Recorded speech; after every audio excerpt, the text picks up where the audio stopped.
जय हिंद। नमस्कार फ्रेंड, ज्योति क्लासेस में आप सभी का एक बार फिर से स्वागत है। हेलो दोस्तों, कैसे हैं आप सभी? आई होप आप सभी बहुत ही अच्छे होंगे, स्वस्थ होंगे, स्टडी अपनी कंटिन्यू कर रहे होंगे।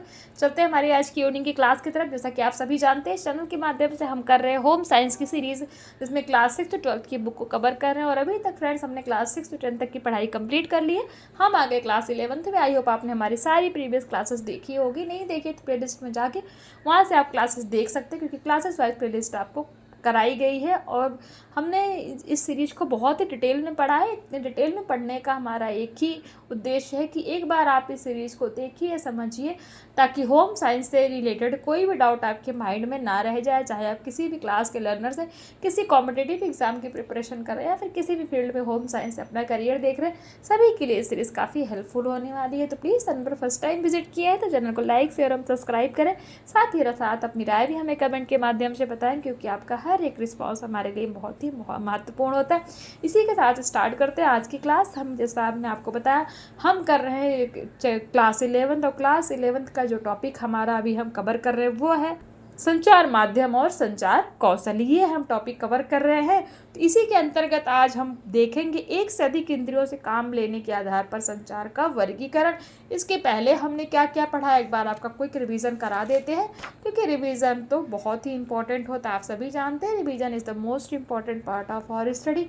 तो फ्रेंड्स, प्रीवियस क्लास में हमने ये चैप्टर जैसे स्टार्ट ही किया था, संचार माध्यम और संचार कौशल, it with media and communications skills, जिसमें हमने संचार और संचार प्रौद्योगिकी देखा था। संचार की डेफिनेशन क्या है, परिभाषा, संचार कहते किसको है, उसके बारे में देखा था। संचार का शब्द किस शब्द से बना है और कहाँ से लिया गया भी हमने पढ़ा था।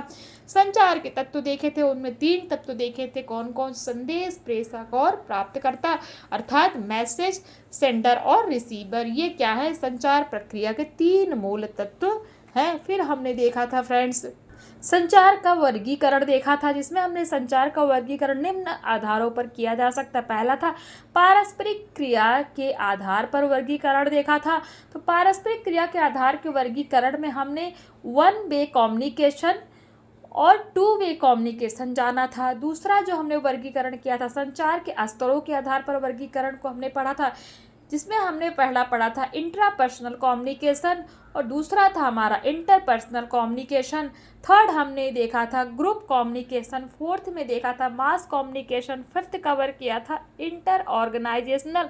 और सिक्स्थ हमने जो देखा था, क्या देखा था? Inter organisational communication. ध्यान दीजिएगा, फिफ्थ हमारा इंट्रा है, इंटर नहीं, वो मैं वही मिस्टेक बोल दी, तो आप ध्यान दीजिएगा मैंने क्या बोला। फिफ्थ में हमने देखा था इंट्रा ऑर्गेनाइजेशन, अर्थात अंतरा संस्था संचार। और सिक्स्थ में हमने कवर किया था इंटर ऑर्गेनाइजेशनल कम्युनिकेशन, अर्थात अंतर संस्था संचार। ये सारे ही हमने जो देखे थे, किसके अकॉर्डिंग देखे थे? हमने देखे थे फ्रेंड्स संचार के स्तरों के आधार पर जो है संचार का वर्गीकरण देखा था। फिर हम थर्ड पे आए थे, तो थर्ड पे भी हमने कवर किया था। थर्ड पे हमने क्या देखा था? थर्ड में हमने देखा था संचार के साधन अथवा विधि के आधार पर संचार का वर्गीकरण, जिसमें हमने वर्बल कम्युनिकेशन देखा था, नॉन वर्बल कम्युनिकेशन देखा था। तो ये सारी चीज़ें हमने पढ़ी थी। आई होप आपने इस क्लास को देखा होगा, बहुत ही इंपॉर्टेंट है। और ये भारत सरकार का देखा था कि भारत सरकार के अंतर्गत कौन कौन से मंत्रालय आते हैं और विभिन्न अंतर्राष्ट्रीय एजेंसियां कौन कौन सी हैं, उनके नाम हमने यहाँ पे देखे थे। आई होप आपने इसको देखा होगा, बहुत ही इंपॉर्टेंट है। आप चाहे तो इसका स्क्रीनशॉट भी ले सकते हैं। तो यही हमारी प्रीवियस क्लास थी। मैं उम्मीद करती हूँ आपका एक बार कोई रिवीजन हो गया होगा। अब चलते हैं, हमारा जो चौथा वर्गीकरण है संचार का, वो किसके आधार पर है? तो वो है एक से अधिक इंद्रियों से काम लेने के आधार पर संचार का वर्गीकरण। देखते हैं, किताबों में पढ़ने की अपेक्षा टीवी अथवा जीवांत, यानी जीवांत मतलब लाइव, कोई चीज़ हम लाइव देखते हैं, तो किताबों में पढ़ने की अपेक्षा टीवी पर अथवा लाइव लोक नृत्य या शास्त्रीय नृत्य प्रस्तुति देखने से अपनी समृद्धि परंपरा के बारे में जानने समझने में अधिक आसानी होती है। आप बोलते हैं ना, कोई चीज़ आपको मैंने बताया, जैसे मैंने बता दिया आपको कि, चलिए एक छोटा सा एग्जाम्पल देते हैं। मैंने बोल दिया ए फॉर एप्पल है, तो ए फॉर एप्पल, आप भाई आप मेरे मुंह से तो सुन लोगे ए फॉर एप्पल, लेकिन एप्पल के बारे में अच्छे से कैसे जानोगी? जब उसको मैं आपको दिखाऊंगी, उसकी क्वालिटी के बारे में बताऊंगी, है, तो उससे आप एप्पल के बारे में अच्छे से समझोगे। तो कहने का मतलब कि कोई चीज़ सुनने से, देखने से उसके बारे में हमें मतलब बहुत अच्छे से ही जानकारी प्राप्त हो जाती है, चाहे जो भी हो। अब देखते हैं हमारी इंद्रियां और संचार कहाँ पे थे हम। अब आसानी होती है, अधिक रुचिकर सिद्ध हो सकता है, जो हमने अभी देखा। तब देखते हैं हमारी इंद्रियां और संचार। तो पहले में देखते हैं लोग जो पढ़ते हैं उसका 10% याद रखते हैं। ध्यान दीजिएगा, जब कोई चीज़ हम सिर्फ पढ़ के करते हैं, जैसे कि मैंने आपको बोला ना कि जैसे मैं ये वीडियो बनाती हूँ, क्लास देती हूँ आपको, तो आप इसको क्या करते हो, सुनते हो, देखते हो, दोनों करते हो। और सिर्फ अगर आप बुक तो आपके पास भी है, पढ़ तो आप भी सकते हो, लेकिन जब सिर्फ पढ़ते हो, आप बुक ले लिया और पढ़ लिया, तो जो लोग पढ़ते हैं उसका 10% याद रखते हैं। तो ये क्या हो जाएगा, पढ़ना यानी कि दृश्य, पढ़ भी रहे हैं और देख भी रहे हैं, तो उसमें उनको सिर्फ 10% ही याद रहेगा। दूसरा है जो लोग सुनते हैं उसका लगभग 20 से 25% याद रखते हैं, यानी कि सुनना अर्थात श्रव्य। तो जो कोई भी चीज़ है, जैसे हम देखो कोई भी चीज़, गाना है, सुनते, कोई भी गाना हम सुनते हैं, उसको गुनगुनाते हैं, और सुनते सुनते वो हमें, अभी वही गाने को हमें पढ़ के याद करना हो तो हम कहाँ कर पाएंगे, नहीं होता ना कि नहीं ये ऐसे है, इसकी ये लिरिक्स सही है, तो नहीं कर पाते। लेकिन किसी चीज़ को हम बार बार सुनते हैं तो हमें थोड़ा पढ़ने से ज़्यादा इफेक्टिव होता है क्या, सुनना।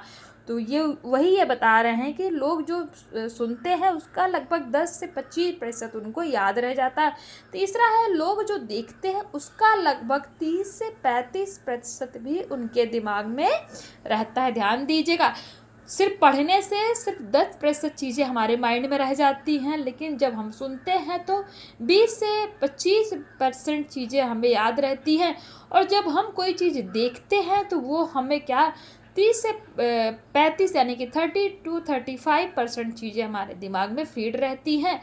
जो लोग देखते और सुनते हैं, अभी तो ये हमने पढ़ना देख लिया, पढ़ने का देख लिया, दूसरा सुनने का देख लिया और फिर देखने का। बट ये बोल रहे कि जो लोग देखते भी हैं और सुनते भी हैं, जैसे अभी आप हो, क्लास देख रहे हो, साथ में सुन भी रहे हो, है ना, तो उसकी श्रेणी में आप आते हो। तो ये वही बोल रहे हैं, जो लोग देखते और सुनते हैं उसका 50% या उससे अधिक वे याद रखते हैं, देखा और सुना। ध्यान दीजिएगा, जो लोग कोई चीज़ देख भी रहे हैं और साथ में उसको सुन भी रहे हैं। आप देखते हैं ना, हम कोई मूवी थिएटर में देखने जाते हैं तो हमें मूवी के बारे में पहले कुछ भी नहीं पता होता, बट मूवी स्टार्ट होती है, हम बैठते हैं, उसको देखते हैं, सुनते हैं। 2 से ढाई घंटे की मूवी होती है ना, जब हम थिएटर में मूवी के लिए जाते हैं। बट हम जब बाहर निकलते हैं ना, तो उसका एक एक सीन हमें याद रहता है, एक एक उस मूवी के डायलॉग हमें याद रहते हैं। कैसे याद रहते हैं आप सोचिए, इतनी बड़ी मूवी, 2 से ढाई घंटे की मूवी, और हम एक ही बार में वो हमारे माइंड में अच्छे तरीके से फीड हो जाती। क्यों? क्योंकि हमारी जो इंद्रियां हैं पूरा फोकस कर रही, वो उसको देख भी रही हैं और उसको सुन रही हैं। तो कहने का मतलब कि वो जितने भी देखना सुनना जो है बहुत ही ज़्यादा इफेक्टिव होता है। कोई भी चीज़ अगर आप तभी उसको बहुत अच्छे से कर सकते हो कि जब आप उसको देख भी रहे हो, साथ साथ उसको सुन भी रहे हो, तो 50% या उससे अधिक हम उसको याद रख सकते हैं। फिर ये बोल रहे हैं जो लोग देखते, सुनते और करते हैं, आप देख भी रहे हो, सुन भी रहे हो और उसको कर भी रहे हो। जैसे अभी मैं पढ़ा रही हूँ तो आप मेरी क्लास देख भी रहे हो, साथ में इसको सुन भी रहे हो, और एक नोट्स भी लेके बैठे हो, आप उसको लिख भी रहे हो जहाँ जहाँ आपको इम्पोर्टेंट लग रहा है। तो जो लोग देखते, सुनते और करते हैं उसका 20 से 25% दृश्य या उससे अधिक याद रखते हैं, देखा, सुना और किया। ध्यान दीजिएगा, तो इन सभी के आधार पर आप कह सकते हैं कि सबसे इफेक्टिव कौन सा है। तो उपरोक्त के आधार पर कहा जा सकता है कि अधिक इंद्रियों से काम लेने पर अध्ययन अधिक स्पष्ट रूप से समझ में आता है और अस्थायी रहता है। यानी कि हमारे जितने भी सेंस ऑर्गन्स हैं, हम जितनी ज़्यादा सेंस ऑर्गन्स को किसी भी चीज़ में इन्वॉल्व करेंगे, तो जैसे हम कर भी रहे हैं, लिख भी रहे हैं, यानी कर भी रहे हैं, देख भी रहे हैं और सुन भी रहे हैं, तो बहुत इफ़ेक्टिव, जितनी ज़्यादा हमारे सेंस हैं, जितना भी हम उनसे काम लेंगे, जितना भी उनको बिजी रखेंगे, तो हमें चीज़ें बहुत ही अच्छा और बहुत इफ़ेक्टिव तरीके से समझ में आएंगी। तो ये आपने देख लिया, आई होप ये आपको समझ में आया होगा जो भी हमने पढ़ा। उसके बाद देखिए क्या है, संबंध इंद्रियों की संख्या। ये थोड़ा दुख नहीं रहा होगा, 1 मिनट। ये है फ्रेंड्स संबद्ध इंद्रियों की संख्या के आधार पर संचार का वर्गीकरण है। ध्यान दीजिएगा, अभी हम क्या पढ़ रहे थे, एक से अधिक इंद्रियों से काम लेने के आधार पर वर्गीकरण, और जो हम पांचवा पढ़ रहे हैं संबद्ध इंद्रियों के संख्या के आधार पर संचार का वर्गीकरण। तो संचार का प्रकार देख लेते और उसका उदाहरण देख लेते। कोई चीज़ श्रव्य यानी कि सुनना, यानी कि मतलब लिसनिंग जिसको हम बोलते हैं, तो उसका उदाहरण क्या क्या है। रेडियो आप क्या करते हो, श्रव्य है। रिकॉर्डिंग, सीडी प्लेयर, व्याख्यान, लैंड लाइन या मोबाइल फ़ोन, इन सब से क्या करते हो, जो हमारा लैंड लाइन होता है, हमारा मोबाइल फ़ोन होता है, रेडियो, सिर्फ रिकॉर्डिंग, ये सब क्या करते हैं, हम इनको सुनते ही तो हैं। दृश्य के अंतर्गत क्या क्या आता है, जिसको हम देख सकते हैं अर्थात वॉच कर सकते हैं। संकेत या प्रतीक, इनको हम देख सकते हैं। मुद्रित सामग्री, चार्ट, पोस्टर, इनको हम देखते हैं। और श्रव्य और दृश्य यानी कि जो सुनना और देखना, उनके अंतर्गत क्या आता है, टेलीविज़न को हम सुनते भी हैं और देखते भी हैं। वीडियो है कोई, उसमें जो उसका ऑडियो हम उसको सुनते हैं, और जो देखने का उसको देखते। फिल्में, जैसे अभी मूवी का मैंने आपको एग्जांपल दिया। मल्टीमीडिया, इंटरनेट, ये किसके अंतर्गत आते हैं, ये श्रव्य दृश्य दोनों के अंतर्गत आते हैं। तो आई होप ये भी आपको क्लियर हो गया होगा। और ये कुछ क्वेश्चन देख लीजिए। क्वेश्चन 1 कहता है संचार शब्द अंग्रेजी के किस शब्द से लिया गया है। मैंने स्टार्टिंग में आपको बताया, बहुत इंपॉर्टेंट है, जिसको मैं इंपॉर्टेंट बताती जाती हूँ उसको आप स्टार्ट मार्क कर लीजिए। क्वेश्चन 2 कहता है कौन सा संचार सबसे अधिक प्रभावशाली होता है। अभी हम वही पढ़ रहे थे। तीसरा है समूह संचार में कितने व्यक्ति शामिल होते हैं। हमने पढ़ा था ना ग्रुप कम्युनिकेशन के बारे में, समूह संचार के बारे में। तो बताइए समूह संचार किसे कहते हैं और उसमें कितने व्यक्ति शामिल होते हैं। चौथा क्वेश्चन कहता है जनसंचार के साधन और माध्यम कौन कौन से हैं। पांचवा कहता है लोग जो पढ़ते हैं उसका कितना प्रतिशत याद रखते हैं। अभी हम यही देख रहे थे कि जो लोग जो पढ़ते हैं उसका कितना प्रतिशत है, यानी कि जब कोई चीज़ आप सिर्फ पढ़ के उसको पढ़ रहे हो सिर्फ और कुछ नहीं कर रहे हो, तो कितना प्रतिशत चीज़ें आपके माइंड में याद रहेंगी। तो ये आप बता सकते हैं, बहुत ही इंपॉर्टेंट है। आई होप अभी तक आपने इसका स्क्रीनशॉट ले लिया होगा, मुझे कहने की ज़रूरत नहीं पड़ेगी, क्योंकि आप सभी जानते हैं एज ए होमवर्क के रूप में आपको ये प्रोवाइड कराया जाता है। अब देखते हैं संचार की प्रक्रिया। हमने संचार का वर्गीकरण तो देख लिया, संचार के बारे में जान लिया, संचार किस भाषा का शब्द है, कहाँ से आया है, सब कुछ जान लिया हमने। अब संचार की प्रक्रिया यानी कि प्रोसेस ऑफ कम्युनिकेशन देखते हैं क्या है। तो संचार की प्रक्रिया में किसी माध्यम के द्वारा प्रेषक अर्थात सेंडर जो होता है, प्रेषक से प्राप्तकर्ता यानी कि सेंडर से रिसीवर तक सूचनाओं अथवा विषय के संप्रेषण की प्रक्रिया को संचार कहा जाता है। इस प्रक्रिया में सूचनाओं का आदान प्रदान अलग अलग तरीके से किया जाता है, जिससे से प्रेषक और प्राप्तकर्ता दोनों सूचना को स्पष्टता और पूर्ण रूप से समझ सकें। संदेश पर आगामी योजना बनाने के लिए श्रोताओं दर्शकों की प्रतिपुष्टि यानी कि फीडबैक भी यह वैसा ही प्राप्त करता है जिस प्रकार बाजार में किसी उत्पाद को भेजने से पहले बाजार सर्वेक्षण किया जाता है। तो ये आपको पता चलेगा कि संचार की प्रोसेस क्या है। संचार प्रक्रिया का क्रम देख लेते हैं। तो संचार प्रक्रिया किस क्रम में चलती है, इसके वर्णन का स्वरूप है। किसने क्या, किससे, कब, किस प्रकार, किन परिस्थितियों में कहा। ध्यान दीजिएगा संचार का क्रम कैसे चलता है। भाई कोई एक व्यक्ति है, जैसे आप हो, मेरे से क्या कहा और किससे कहा, मेरे से कहा, कब कहा, इतने बजे कहा, किस प्रकार कहा कि आपने किस प्रकार से बात की, किन परिस्थितियों में, सिचुएशन कैसा था, तो उसका प्रभाव किस तरह रहा है। सामान्यतः किसी भी संचार प्रक्रिया के आधारभूत घटकों का चक्र पूरा करने के लिए इसे एक निश्चित क्रम में व्यवस्थित किया जाता है। प्रभावी और सफल संचार के लिए 5 घटकों, ध्यान दीजिएगा 5 घटकों यानी कि स्रोत, संदेश, चैनल, ग्राही और सूचना। 5 घटक कौन कौन से? सोर्स, संदेश, चैनल, ग्राही और सूचना का प्रभाव का कुशलतापूर्वक नियंत्रण किया जाना चाहिए। इसे संचार के SMCRE मॉडल, ध्यान दीजिएगा किसके, SMCRE मॉडल, किसके, SMCRE मॉडल यानी कि source, message, channel, receiver model of communication के माध्यम से समझ सकते हैं। तो SMC है ना, SMCRE RE, ये आप देख सकते हैं इसका फुल फॉर्म, तो इसे समझ सकते हैं। तो सोर्स, S मतलब सोर्स, सोर्स में क्या है, संचारक, उद्भावक और प्रेषक है। फिर संदेश यानी कि M क्या है, मैसेज, ध्यान दीजिएगा।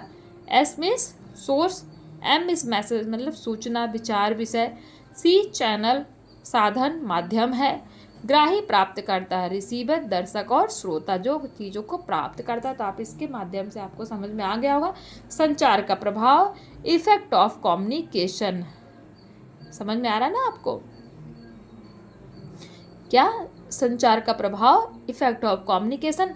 संचार का SMERE मॉडल यही है, संचार का SMCRE मॉडल यही है। क्या, S फॉर सोर्स मतलब संचारक, कहाँ से मैसेज आ रहा, सोर्स क्या है तो संचारक, उद्भावक, प्रेषक, प्रेषक मतलब जो भेजता है, सेंडर जिसको हम बोलते हैं, मैसेज जिसको सूचना प्राप्त होती है, विचार करता है, उस पर विषय करता है, चैनल जहाँ से मैसेज मिलता है, साधन है, माध्यम है, और ग्राही जो प्राप्त करता है। तीन चीज़ों से, इसके माध्यम से आपको ये चीज़ें समझ में आ गई होंगी। अब चलते हैं हमारा जो है, अब सबको हम एक एक डिटेल में पढ़ लेते हैं। जो भी हमने क्या देखा, हमने देखा क्या देखा हमने अभी, SMCRE जो भी हमने देखा, SMCRE को डिटेल में पढ़ते हैं। S मतलब सोर्स, वह व्यक्ति जो संचार की प्रक्रिया को शुरू करता है स्रोत कहलाता है। वह पूरी संचार प्रक्रिया को प्रभावी बनाने के लिए उत्तरदायी मुख्य घटक है। वह श्रोता दर्शक के विशिष्ट समूह यानी कि स्पेसिफिक ग्रुप को इस प्रकार संदेश देता है कि उन्हें संदेश का वास्तविक व सही अर्थ समझ आता है, साथ ही अपेक्षित अनुक्रिया यानी कि रिस्पॉन्स भी प्राप्त होती है। वह कोई भी जनजातीय व्यक्ति हो सकता है, जैसे आपके शिक्षक, माता पिता, मित्र, सहपाठी, विस्तार कार्यकर्ता, नेता, प्रशासक, लेखक, किसान अथवा देश के दूरस्थ क्षेत्रों से देश की जानकारी रखने वाला व्यक्ति, कोई भी हो सकता है। जहाँ से आपको सोर्सेस क्या है भाई, सोर्सेस जो आपको मैसेज दे वही सोर्सेस है जहाँ से आपको ये मैसेज प्राप्त होते हैं। ऐसा संदेश, ऐसा विषय या सूचना जिसको संचारक प्राप्त करना चाहता है, स्वीकार करता है या उस पर कार्रवाई करता है, संदेश कहलाता है। इसमें कोई तकनीकी, वैज्ञानिक अथवा साधारण जानकारी हो सकती है या किसी व्यक्ति समूह या बड़े जन समुदाय की जिंदगी या ज्ञान के किसी क्षेत्र से जुड़ा सामान्य या विशिष्ट विचार हो सकता है। अच्छा संदेश सरल, आकर्षक और स्पष्ट होता है। इसे विशिष्ट, प्रामाणिक, समायोजित, उपयुक्त तथा प्रयोज्य होना चाहिए। तीसरा है चैनल, वह माध्यम जिसके द्वारा कोई जानकारी प्रेषक से ग्राहियों तक पहुंचती है, चैनल कहलाता है। सामने बैठकर किया गया संचार या मौखिक संचार संचार के सरल तथा प्रभावी साधन है। यह माध्यम विश्व के विकासशील तथा अल्प विकसित देशों में अत्यधिक प्रचलन में है। कौन सा, मौखिक संचार। परंतु परिवर्तित होते समय के साथ और समाज में हुए सामाजिक परिवर्तन की दृष्टि से यह रुख उन्नत जनसंचार माध्यमों और बहुमाध्यम प्रौद्योगिकियों की ओर बढ़ रहा है। चैनल दो प्रकार के हो सकते हैं। नंबर एक है अंतर व्यक्तित्व संचार चैनल, जैसे अलग अलग व्यक्ति और समूह। दूसरा है जन संचार माध्यम द्वारा संचार के चैनल, जैसे उपग्रह, बेतार और ध्वनि तरंगे। तो इस तरह के दो प्रकार के चैनल हो सकते हैं। चौथा है ग्राही यानी कि रिसीवर। ग्राही कोई व्यक्ति या समूह, आदमी या औरत, ग्रामीण या शहरी, वृद्ध या जवान आदि कोई भी हो सकता है जिसको मैसेज प्राप्त हो सकता है, कोई भी हो सकता है। ग्राही समूह जितना अधिक समरूप यानी कि होमोजीनियस होगा, सफल संचार की संभावना उतनी ही अधिक होगी। पांचवा है प्रतिपुष्टि यानी कि फीडबैक। संचार की क्रिया तब तक पूरी नहीं होती जब तक प्रेषित संदेश के विषय में अनुक्रिया रिस्पॉन्स नहीं मिल जाता। यह किसी भी संचार प्रक्रिया का प्रारंभिक कदम के साथ ही आखिरी घटक भी होता है। अगर संदेश की अनुक्रिया वही हो जिसकी संभावना थी तो यह प्रक्रिया पूर्ण हो जाती। यद्यपि अगर चिन्हित दर्शकों श्रोताओं की प्रतिक्रिया से लक्षित परिणाम पूरा नहीं होता तो संदेश पर पुनर्विचार तथा संशोधन होता है और सारी संचार प्रक्रिया दोहराई जाती है। उदाहरण स्वरूप, कोई शिक्षक जब पाठ पढ़ाता है तो वह छात्रों से सवाल करता है। ध्यान दीजिएगा, कोई शिक्षक जब पाठ पढ़ाता है छात्रों से सवाल करता है कि उन्हें पाठ समझ में आया या नहीं। सवाल पूछने और जवाब देने की यह प्रक्रिया देने की क्रिया कि क्या विषय वस्तु और पाठ छात्रों ने समझ लिया, यानी कि जिस पाठ को शिक्षक ने पढ़ाया है क्या वो पॉइंट जो है बच्चों को समझ में आई है तथा फिर से किस विषय को समझाने की ज़रूरत है, यही क्या कहलाती, प्रतिपुष्टि यानी कि फीडबैक कहलाती है। कोई भी चीज़ जैसे मैं आपको बोलती हूँ ना कि आप क्लास देख लेते हैं तो प्लीज़ आप रिस्पॉन्स किया करिए, तो इट मीन्स अपना फीडबैक दिया करिए कि जो आपको चीज़ें पढ़ाई जाती है वो समझ में आ रही हैं कि नहीं आ रही, नहीं समझ में आ रही हैं तो फिर मैं उसको और किसी वे से कराऊंगी जिससे चीज़ें आपको अच्छे से समझ में आए। दूसरा है समाचारों तथा पत्र पत्रिकाओं में अंकित पाठकों के पत्र संपादकों और लेखक को दी गई प्रतिपुष्टि के रूप है। थर्ड उदाहरण है टेलीविजन कार्यक्रम के उत्तमता निर्धारण बिंदु रेटिंग या TRP यानी कि टेलीविजन रेटिंग पॉइंट दर्शकों से मिली प्रतिपुष्टि का एक अन्य रूप है। तो ये तो हमने देख लिया, क्या ये हमने देख लिया किसके बारे में, SMCRE के बारे में। आई होप आपको अच्छे से क्लियर हो गया होगा संचार की प्रक्रिया क्या है, अर्थात संचार होता किस प्रकार से है। ये सारी चीज़ें अच्छे से आपके माइंड में फीड हो गई होंगी। फिर भी कोई डाउट रह जाता है तो फ्रेंड्स कमेंट करके पूछिए, अपना फीडबैक दीजिए। जो भी हम पढ़ रहे थे वही मैं भी आपसे डेली बोलती हूँ कि क्लास करने के बाद आप अपना फीडबैक हमें अवश्य दिया करें, क्योंकि आपका हर एक रिस्पॉन्स हमारे लिए बहुत ही इंपॉर्टेंट होता है। जब तक आप फीडबैक नहीं देंगे, पुष्टि नहीं देंगे, चीज़ें कैसे समझ में आएंगी। तो आज की क्लास को यहीं तक करते हैं और मिलते हैं हमारी नेक्स्ट क्लास में। तब तक के लिए जय हिंद, नमस्कार। हंसते रहिए, मुस्कुराते रहिए, एक दूसरे की हेल्प करते रहिए। धन्यवाद।